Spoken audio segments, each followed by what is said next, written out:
శ్రీమాత్రే నమః. అందరికీ శుభోదయం అండి. నిన్న చెప్పిన మన్ని మనం ఎలా కాపాడుకోవాలి, కాలభైరవ అందరినీ అలా మన మీద దిష్టి తగులుతోంది, ఈర్ష్యాసులతో ఉన్నారు అన్న వాడిని పట్టించుకోవద్దు అని ఒకటి చెప్పాను. తర్వాత కాలభైరవాష్టకం చదువుకోండి నిత్యం అని చెప్పాను. చాలామంది అవును నిజమేమ్మా, చాలా మంచి చెప్పారు అన్నారు. చాలా థ్యాంక్స్ అండి. అయితే ఎందుకంటే ఇది ఏ ఒక్కళ్ళు ఎదుర్కొంటున్నది కాదు, ప్రస్తుత సమాజంలో అందరూ ఎదుర్కొంటున్న సమస్యే. ఇది వరకు ఇంతంత ఉండేవి కాదు, ఇంత విపరీతమైన డబ్బు కూడా అప్పుడు ఉండేది కాదు. ఎంతెంత మంచి ఉద్యోగాలు చేసినా డబ్బులు జీతాలు అన్నీ తగుమాత్రంగానే ఉండేవి. తర్వాత రాను రాను జీతాలు అన్నీ పెరిగిపోవడం, చాలామందికి అన్ని విధాల డబ్బు పెరిగిపోవడం జరిగింది. ఎప్పుడైతే అలా జరిగిందో పెరిగిపోయిందని సంతోషించకుండా ఎంత ఉన్న వాళ్ళకి కూడా ఈర్ష్యాసూయలు పట్టుకున్నాయి. అది కలి ప్రభావం అంతే, ఇంక ఎవరు ఏం చేయలేరు. ఎవరి రక్షణలో వాళ్ళు ఉండడమే అంతే. అవతల వాళ్ళు అలా ఉన్నారు అనుకునే కన్నా మన జాగ్రత్తలో మనం ఉంటే ఎక్కువ మంచిది. ఏ విషయానికైనా అంతేనండి. ఇప్పుడు ఎవరైనా మనని బాధ పెడుతున్నారు ఇలా అనుకుంటే పూర్వజన్మలో వీళ్ళని మనం ఏదైనా బాధ పెట్టామేమో, అందుకే వీళ్ళ వల్ల మనకు బాధ కలుగుతోంది అని అనేసుకున్నాం అనుకోండి, మనకు అంత బాధ ఉండదు. అంతేగాని వీళ్ళు ఇలా ఉన్నారు వీళ్ళు ఇలా ఉన్నారు అని 10 సార్లు అనుకుంటే మనకి అవతల వాళ్ళ మీద ఒక రకమైన కోపం కక్ష అన్నీ వచ్చేస్తాయి. దానివల్ల వాళ్ళకేం నష్టం ఉండదు, మన ఆరోగ్యం దెబ్బతింటుంది అన్నమాట. లోపల ఈ కోపం వీటి వల్ల ఎసిడిటీ అవన్నీ ఫామ్ అయ్యి హెల్త్ మీద చూపిస్తుంది ఆ ప్రభావం.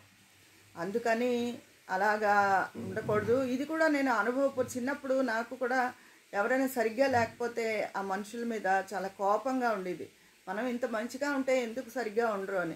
కానీ రాను రాను ఒక్కొక్క ఏడు గడిచి కొద్దీ రకరకాల పుస్తకాలు అన్నీ చదివిన తర్వాత వాళ్ళు ఎలా ఉంటే ఉండని, వదిలేయి, మనకెందుకు, మనం మంచేదో మనది.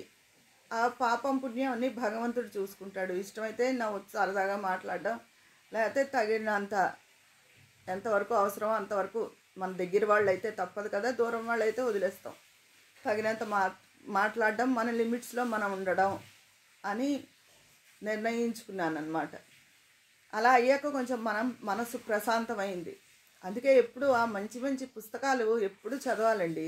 చదివితే వాటి వల్ల మనకు తెలియనివి చాలా తెలుసుకుంటాం. మంచి మంచి పుస్తకాల వల్ల చాలా తెలుసుకుంటాం మన జీవితంలో.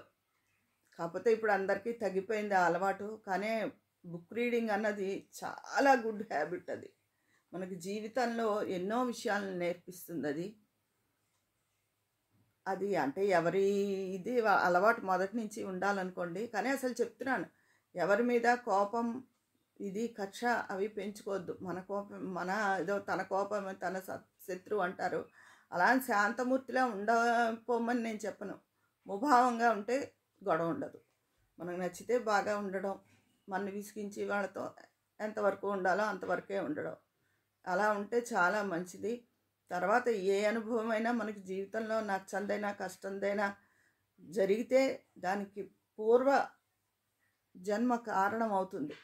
ఈ జన్మలో మనం ఎంత మంచిగా ఉన్నా ఎన్ని పూజలు చేసినా కూడా అంటే గత జన్మ కర్మ ఏదో బాధిస్తూ ఉందని అన్నమాట అర్థం. అది మనం చేసుకునే పూజలు బట్టి వాటి బట్టి ఆ ప్రభావం మరీ చూపించకుండా తగ్గుతుంది. ఇవన్నీ మీకు తెలియవని కాదు, ఊరికే నేను చెప్తున్నానంతే. కొంతమంది మీ మాటలు ఓదార్పునిస్తాయి, మీ మాటలు చాలా బాగుంటాయి అని చెప్తూ ఉంటారు. అందుకని ఫ్రెండ్లీగా నాకు తెలిసిన విషయాలు ఇవే మీకు తెలిసి ఉండొచ్చు, కానీ మీతో షేర్ చేసుకుంటున్నాను అనమాట. ఇలా ఉండండి అంటే మీ అందరూ కూడా తలో రకం బాధ చెప్తూ ఉంటారు.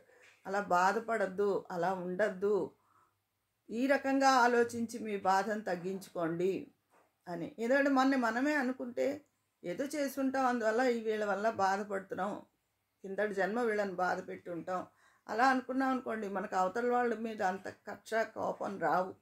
అది మనకే మంచిది. ఈ జన్మ వాళ్ళు మనం బాధ పెడుతున్నందుకు తప్పకుండా దానికి ఫలితం ఉంటుంది వాళ్ళకి.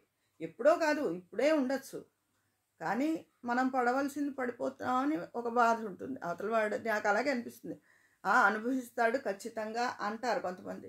మన బాధ మనం పడిపోయిన తర్వాత వాడు అనుభవిస్తే ఏంటి, అనుభవించకపోతే మనకెందుకు అవన్నీ అనవసరం కదా అని అనిపిస్తూ ఉంటుంది. కానీ అదంతా ఒక సైకిల్ అలా తిరుగుతూ ఉంటుంది అంతే, కాలచక్రం. ఎవరెప్పుడు పడవలసి వస్తే అప్పుడు పడుతుంది. ఏ బాధ పడని వాడు అమిత పుణ్యాత్ముడు అయ్యి ఉంటాడు కిందటి జన్మలో. కానీ ప్రతివాడు తెలుసో తెలియకో ఏదో చేస్తాడు కదా, దాని ఫలితం ఈ జన్మలో తప్పకుండా ఉంటుంది. పైకి ఎంత నవ్వుతూ మంచిగా కనిపించినా ప్రతి వాళ్ళ జీవితంలోనూ ఏదో గుచ్చే అంశం, వాళ్ళని బాధ పెట్టే అంశం తప్పకుండా ఉంటుంది. అది జీవిత చక్రం అంతే, దాన్ని ఎవరూ ఏం చేయలేరు. కాకపోతే ఈ జన్మ మన సత్ప్రవర్తనతోనూ జాలి దయ మంచి గుణాలు ఉన్న వాటితోనూ వాటిల్ని కొంతవరకు తగ్గించుకోవచ్చు. పూజలు చేసేస్తే భగవంతుడు మెచ్చేస్తాడు, రోజు పూజలు చేసేయాలి, అన్ని పూజలు చేసేయాలి అనుకుంటారు. కానీ భగవంతుడికి కావాల్సింది మనిషిలోని సత్ప్రవర్తనే, మనిషిలోని జాలి దయా గుణమే. అది అర్థం చేసుకోవాలి. అంతేగాని పూజ చేసేసి పూజ వరకు పూజ, తర్వాత ఇష్టం వచ్చినట్టు ఉండడం అదేం కాదు. భగవంతుడు అన్నీ గమనిస్తూ ఉంటాడు, కాలపురుషుడు అన్నీ గమనిస్తూ ఉంటాడు. కాలపురుషుడే ఆ భగవంతుడు. అందుకని ఇవన్నీ దృష్టిలో పెట్టుకుని ఉంటే చాలా మంచిది. తర్వాత మనం అవతల వాళ్ళ మీద వల్ల బాధపడిపోతున్నాం అని కన్నా వీళ్ళకి రుణం ఏ జన్మలోనో, అందువల్ల వాళ్ళ వల్ల మనం పడుతున్నాం అనుకుని ఒకటి, వాళ్ళ సాధ్యమైనంత వరకు అలాంటి వాళ్ళతో ముభావంగా ఉండడం ఇంకొకటి నేను చెప్పే సలహా.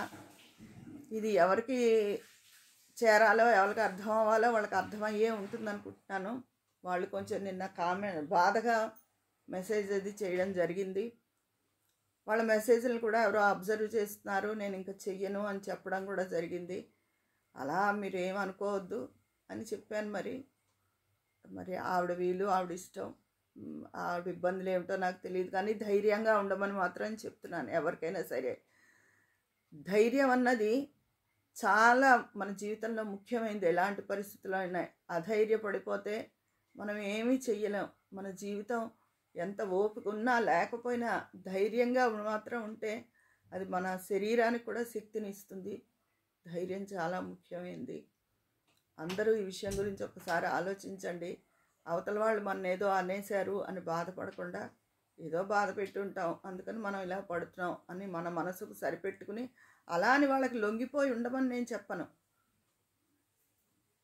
మనం ఎంతవరకు ఉండాలో మన లిమిట్స్లో మనం ఉండి మన పనులు మనం చేసుకుంటే ఉత్తమం. ఇదండి ఈరోజు నేను చెప్పేది. మీరు మీ అభిప్రాయాన్ని కామెంట్ బాక్స్లో తెలియజేస్తే అక్కడ మాట్లాడుకుందాం. మరి ఉంటాను. మీ స్నేహితురాలు విజయ పన్నాల.